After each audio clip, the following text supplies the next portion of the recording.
तत्परं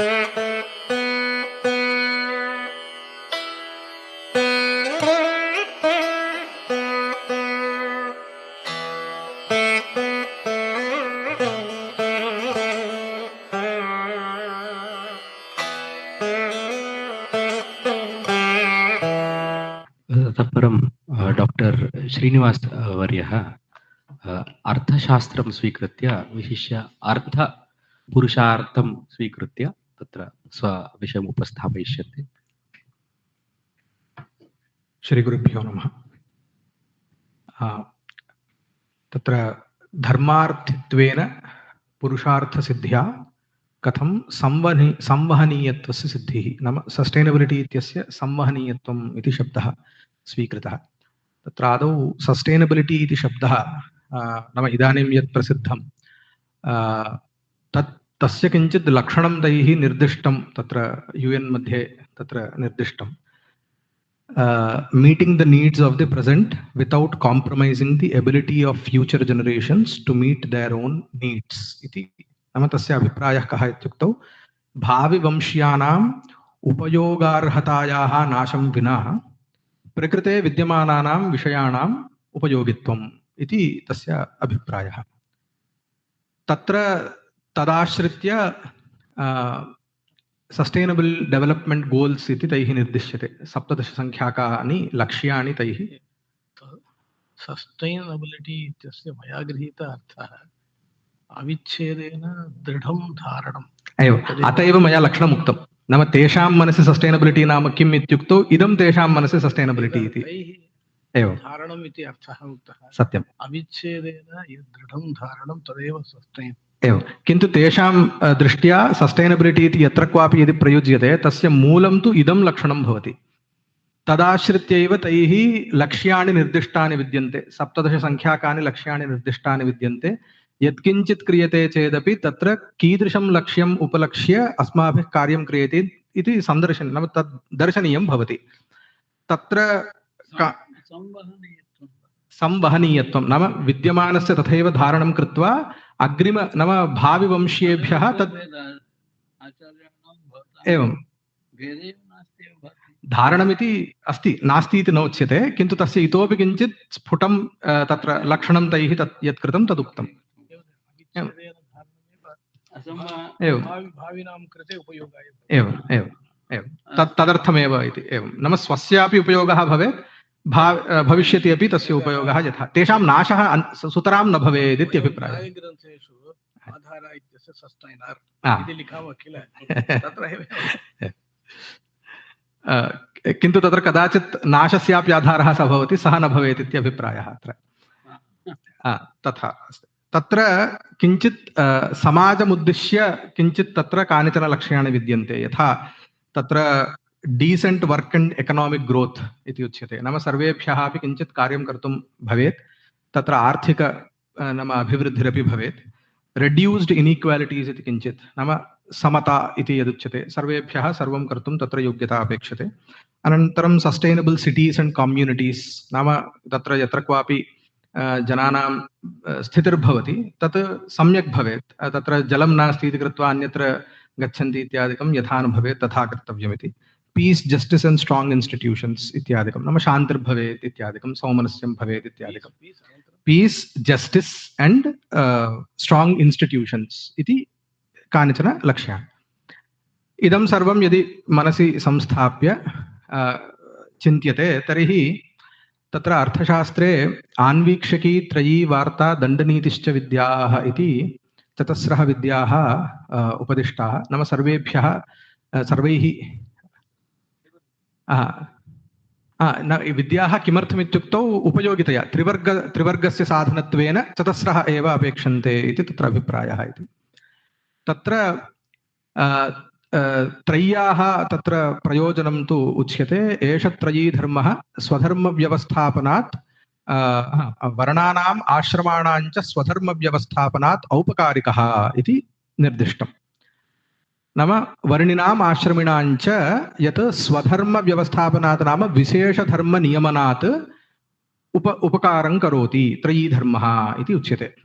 तत्र विशिष्य तत्र अनन्तरं व्याख्यानेषु तत्र राजेश्वरशास्त्रिभिः तत्र विचारितं यत् कथं विशेषधर्माणाम् औपकारिकत्वं चिन्तयितुं शक्यते इति। नाम विशेषधर्मः नाम वर्णधर्माः, आश्रमधर्माः, वर्णाश्रमधर्माः इति। इदं वस्तुगत्या इदानीं सम्प्रति तु एते धर्माः दूष्यन्ते, यत् अनेनैव इनीक्वालिटी इति असमानता यदस्ति तदस्ति इति, किन्तु तन्न भवति इति आचार्यैः तत्र किञ्चित् प्रतिपादितं। तत्र धर्मार्थी अर्थार्थी इति नाम पुरुषस्य तत्र विभागः कर्तुं शक्यते। इदानीं यदि पुरुषार्थचतुष्टयं न स्यात् तर्हि अर्थः कामः इति प्रसिद्धम् इति कृत्वा सर्वोऽप्यर्थार्थी एव भवति। तर्हि अर्थार्थी भवति चेत् तर्हि तदानीं वर्णधर्माणाम् आश्रमधर्माणां च तत्र स्थानमेव नास्ति। यः यद्यत् कर्तुं वाञ्छति, येन वा कर्मणा अर्थम् आर्जयितुं शक्नोति, स सर्वोऽपि तत् कर्तुं वाञ्छति। तर्हि अन्तितो गत्वा सर्वस्यापि मुख्यं लक्ष्यं तु अर्थः इति भवति। तेन इदानीं तदेव भवति खलु आचार्य। इदानीम् आप्शन् ट्रेडिङ्ग् इत्युच्यते। तत्र किं भवति, कुतः धनमायाति, कुतः धनं भवति इत्युक्तौ नैव ज्ञायते। एकस्मिन् दिने कोटिशः अर्जयन्ति, परस्मिन् दिने कोटिशः नाशयन्ति च। तत्र किमपि किमर्थं क्रियते इत्युक्तौ केवलं धनमार्जयितुमेव। अनन्तरं किमपि अस्ति किल तदेव भवति। तत्र मेधातिथिः लिखितवान्, यदि चौर्यं धर्मः इति भवति चेत् रात्रौ अपरोक्षे किं करोति, अतः सः धर्मः इति स्वस्य बुद्धिरपि न इच्छति, अत एव सः गोपनीयतया करोति। यदि धर्मः भवति चेत् सर्वैरपि कर्तुं शक्यते, साक्षात् सम्मुखे कर्तुं शक्नोति, परोक्षतया करोति। धर्मस्तु तत्र शास्त्रवेद्यः एव खलु, शास्त्रमात्रः। धर्महीनः अर्थः एवं भवति इति चिन्तयामि चौर्येण। तदेव उच्यते, यदि केवलं नाम धर्मः इति पुरुषार्थः एव न स्यात् लोके, सर्वोऽप्यर्थार्थी भवति, तर्हि अर्थस्य सिद्धौ यद्यत् कर्तव्यं तत्सर्वं कर्तुं शक्नुयात् इति। तच्चौर्यमपि वा भवतु, यत्किञ्चित् वा भवतु इति भवति। तेन कः क्लेशः भवति, नाम नियमनं तु धर्मः करोति वर्णधर्मेण आश्रमधर्मेण। तत्र यदि किञ्चित् विचारयामः, जीविकाधर्माणां यदि विवेचनं कुर्मः, चतुर्णां वर्णानां धर्माणां साङ्कर्यं नास्ति।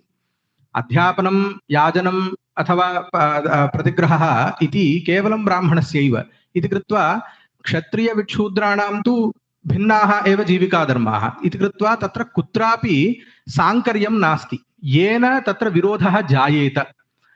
तर्हि धर्मार्थी अर्थार्थी भवति चेत् किं भवति इत्युक्तौ, तत्र नीतिसारेपि उक्तं यत् अरित्वं जायते, समाजे अरित्वं निष्पन्नं भवति। किं तदरित्वम् इति चेत् एकार्थ अभिनिवेशित्वरूपम् अरित्वं भवति। यतः सर्वस्यापि एकस्मिन्नेव अर्थे, अर्थात्मके एव अर्थे अभिनिवेशः भवति इति कृत्वा एवं तर्हि इति कृत्वा तत्र एकार्थ अभिनिवेशत्वरूपम् अरित्वं भवति। तावदेव न, अर्थस्य अयं स्वभावः यत् तत् न कदापि तस्य अपेक्षा उपशाम्यति। यथा भोजनं क्षुद् निवृत्तिपर्यन्तमेव भोजनं कर्तुं शक्नुमः, तत उत्तरं न कर्तुं शक्यते इति सहजतया एव तत्र नियमः। न जातु कामः कामानाम् उपभोगेन शाम्यति इत्यादिना तु अर्थस्य इव नाम कामस्य इव अर्थस्यापि एतावदर्जितं चेत् मम अलम् इति कदापि बुद्धिर्नैव जायते। अर्थार्थित्वेन अर्जितस्य अर्थस्यापि क्व विनियोगः इत्युक्तौ कामनायाः पूर्तौ एव विनियोगः। तस्यापि न जातु कामः कामानाम् इति रीत्या तस्यापि कदापि उपशान्तिर्न भवति इति कृत्वा तत्र अर्थार्थी भवति चेत् एवं रीत्या एकार्थ अभिनिवेशित्वरूपे अरित्वे एव तस्य पर्यवसानं भवति। यदि अयं नियमः भवति धर्मरूपेण, वर्णाश्रमधर्मरूपेण यदि तस्य नियमनं सम्भवति, तर्हि धर्मार्थी भवति। तेन धर्मः एव तत्र प्रमाणं भवति, नाम शास्त्रोक्तम् इति कृत्वा तस्य तत्र नियमनं स्वतः एव जायते। तेन च तत्र शान्तिः अथवा इति यद्युच्यते सौमनस्यम् इत्यादिकम्। अनन्तरम् इदमप्युक्तम्, अर्थस्य कदापि मास्तु इति बुद्धिर्न भवति इति कृत्वा कियद्वा धनम् अथवा सम्पत्तिः स्वस्य निकटे स्यात् तस्य तृप्तिर्न भवति। परस्य अपि धनम् अपेक्षितं तस्य भाति, किन्तु परोप्यर्थार्थी इति कृत्वा सः अपि स्वस्य धनस्य रक्षणे एव सः दृढः भवति इति कृत्वा तस्य धनं सः चोरयितुं नैव शक्नोति। तर्हि किं करोति इत्युक्तौ छद्मना तत् तं इदं करोति।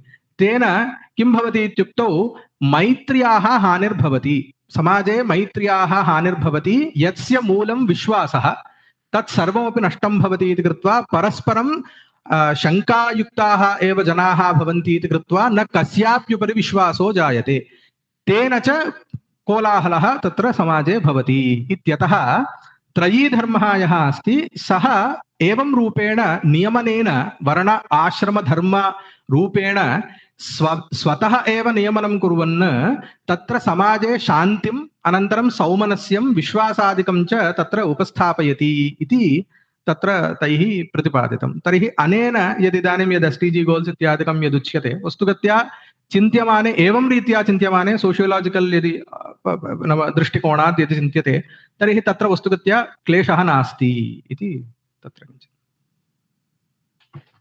श्रीनिवासवर्याय धन्यवादाः।